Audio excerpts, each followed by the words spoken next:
No, I'm good. You're good, Jack? Yeah. Get away from the car, dude. Go. Get away from the car. I'm fine. Get away from the car. Get away from the car. Committing a crime? Get away from the car. Get away from the car. Am I committing a crime? You don't need to be videotaping the car. Get away from the car. I can videotape. It's public. Get away from the car. I'm asking you to do that right now. Okay, Just go. I just respectfully decline. Just checking out the car. Respectfully move from the car. I'm fine. I'm fine. Don't worry. Go Calm away. down. It's Calm a crime. down. Go away. Come. What's a crime? You cannot Filming in public? photograph our computers. We have computers. Anything the eyes can see? Walk right It's now. time That's to how go. that goes. This is a crime scene. Don't touch me. Then- Don't touch then me. leave. Away. I have committed no crime. Then leave. We're asking you, You have to no leave. authority This is a crime scene. unless I've committed a You're crime. in a crime scene. Tape it so off. exit. We don't have to. Where's the tape? It's Dude, why do detained you by gotta be like us. that, man? We're just I'm asking you why nicely. do you gotta be like Just that? don't I'm worry. doing nothing wrong. I have We're committed no asking you to crime. leave. You're in a crime scene. Would you like to be detained? Would you like to put up some tape? No, I don't So the have public to. know? Here, I'll be on the sidewalk, which is public. Then go. I know that is Get a out private. of the crime scene. Oh my God. Put up tape. No, I don't have to. I mean, you do if you want me to not stand where I please. I can stand where I please in public. It's a sidewalk. We're just asking not to This is a videotape the medical inside of our car. emergency. Why do you have to be so difficult and be so hostile? I'm not Because doing we asked anything you to move wrong. away from the car. And I and you're respectfully not. decline. That's what an ask is. When you ask, you We can did. expect a It's time to no go. You can- or a We yes. can play the game all you want. That's fine. That's very rude and unprofessional. I don't care. What's Just your like you, name and so badge take a number? walk. Don't have to give it Name to and you. badge number? Don't Not have part to of your give it. policy of the Portland Nope. Police? Because you're not. This is not part of your thing. So you're in your official duties? I am. And your name and badge number? Don't have to give that to you, sir. Time Don't to go. have to give it. You don't. You are being recorded. All right. I would like to submit a public records request. Go ahead. You have to call records. No, I can do it in person. I can do it in Not with person me. verbally. Fine, if you can just wait over there, I'm sure somebody's gonna come want to talk to you if you want to talk to us. We're just trying to make sure. I was really just kind of checking stuff out. You know, like when I came up, I was like, hey, what's going on? And I really appreciate I you get it. like being I like, oh, understand. guy got hit. Yeah, dude, it's terrible. I mean, what they just did was like totally unprofessional and really rude. Well, yeah, if you And just they wanna won't wait even over give me there, their names. Can I have your name and badge Sure. number? right there. Guevara, GUEVARA 63452. Thank you. Very Right. professional. If you wanna just should wait over learn there- from this guy. Just wait for us over there, all right? And then we Okay. can get to you. so. Well, can you give me your name and badge number, please? Hauser, right there, I believe. Uh-huh. 63215. And what's that officer's name? You can ask her. Okay, can I number. submit a That'll public go. records request to an employee right now? I'm submitting a public records request right You now want me to to a make up public a number? I employee don't know the on badge number. you're on duty as a public employee. You have to take I a don't public have records that request. information. What- I can't- I'm you're not gonna make up a asking number. for it right now. I'm giving you a just public did. records request. Okay. So you have, And I think, I've asked 5 you- or we 10 asked you business days to kindly get it to step me away by from the law. car and not videotape the. Yeah, you kindly the asked, I information. kindly declined. Okay, And she touched me, which is assault, because I didn't do anything I'm wrong. declining I being broke. able to give you a number that I don't know, so I'm not able to give that number to you. I gave you my number. That's what I know. Yeah, that's why I'm submitting a public records request formally at the moment to public employees. I would like, you have to as a public employee. if you want That's to the wait law. over there, That's the law. I would not break the law if I were you. It's not a big deal. This is not like a pissing match. Like, we can just be professional. And thank you for that. Yeah, And thank you for not touching me like she did. Okay, yeah, you bet. Because I don't like to be touched. Well, I don't like people videotaping the information we have on our computer screens. But there's nothing you can do about it do except close your computer. That's the thing you can do. I can't. You have to create the privacy, because you know, like anything in public that I can see, I can video. Yeah, that lady's name and badge number. Officer over there? Yeah, Okay. Yeah, I can get a card for you that has a name and badge number on it. that would be great. Yep. Yeah. Anything else I can answer questions about what's going on, or?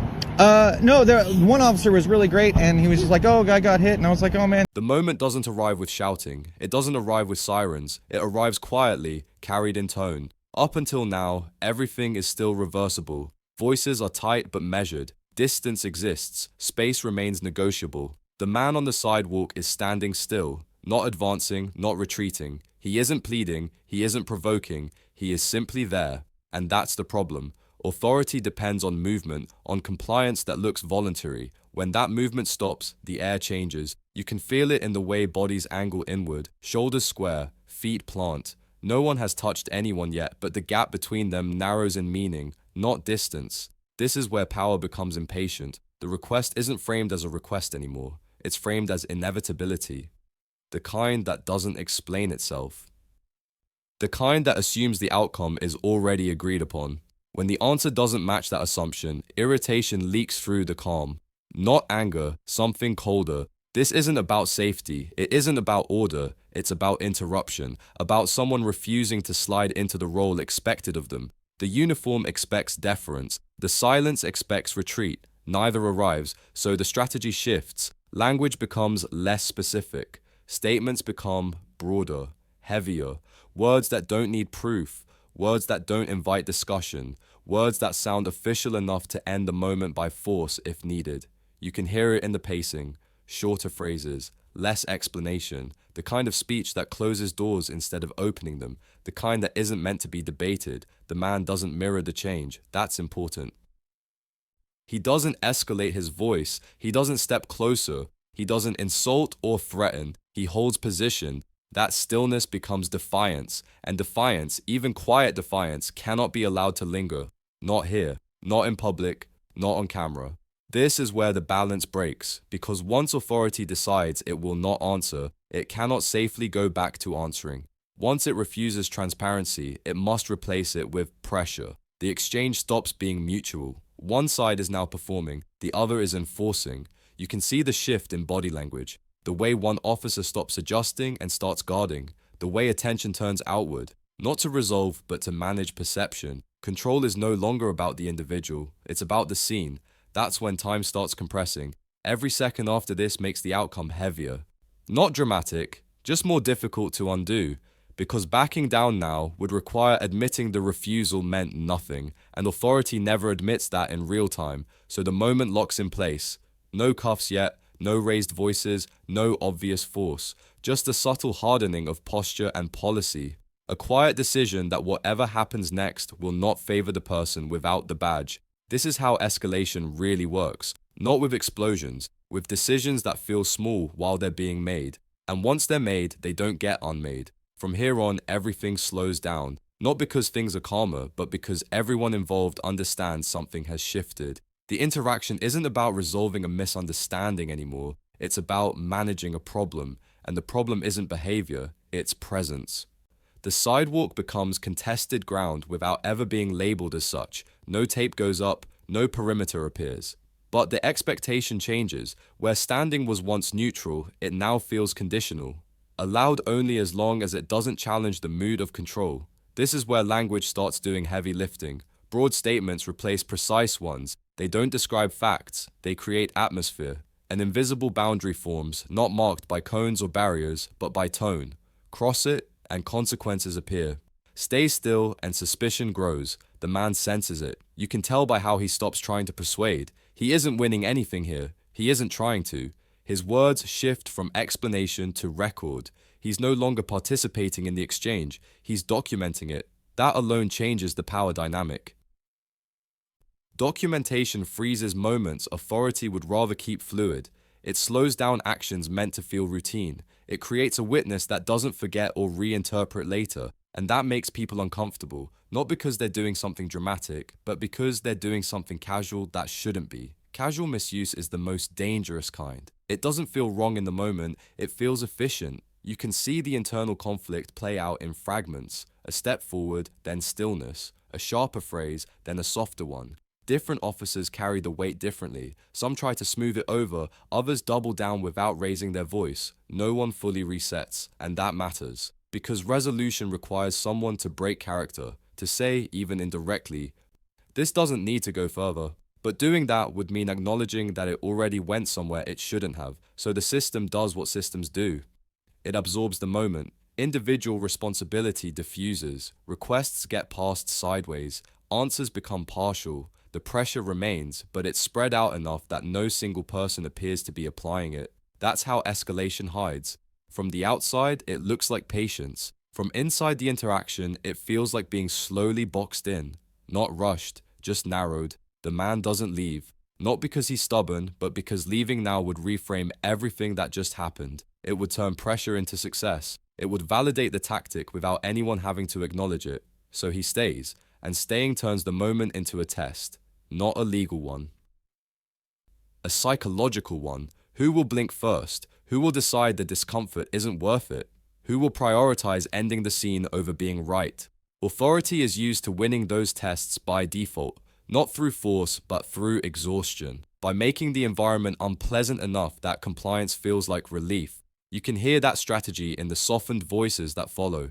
The offers, the repositioning, The attempt to reassert calm without surrendering ground. It's not an apology, it's a reset attempt. But resets only work when both sides agree the earlier moment didn't matter. This one did. And everyone knows it. That's why the tension never fully drains. Even as the volume drops, the weight stays. Even as names surface later, the refusal lingers in memory. Even as professionalism reappears, it feels performative.